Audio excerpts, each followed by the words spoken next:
Saint Martin দ্বীপে যেতে পর্যটকদের জন্য নিবন্ধন করতে হবে, দিতে হবে ফি। পরিবেশ ও বন মন্ত্রণালয় এই সিদ্ধান্তের পক্ষে বা বিপক্ষে কিছুই বলেনি বেসামরিক বিমান পরিবহন ও পর্যটন মন্ত্রণালয়। নিবন্ধন এবং ফি নির্ধারণের কাজটি বাস্তবায়ন করছে কক্সবাজার উন্নয়ন কর্তৃপক্ষ। সকালে সচিবালয়ে বিশ্ব পর্যটন দিবস পালন নিয়ে এক সংবাদ সম্মেলনে এসব কথা জানানো হয়।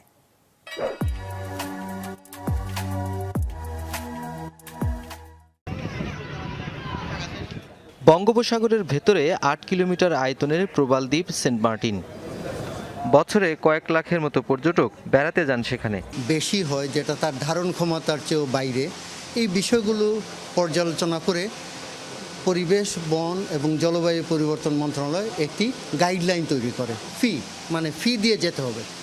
এই দায়িত্বটা কিন্তু আমাদের মন্ত্রণালয়ের না, গাইডলাইনে আছে, এটা দায়িত্ব হচ্ছে জেলা প্রশাসনের। কিন্তু এটা চূড়ান্ত হয় নাই। আমরা এই সম্পর্কে কোনো বক্তব্য রাখি না।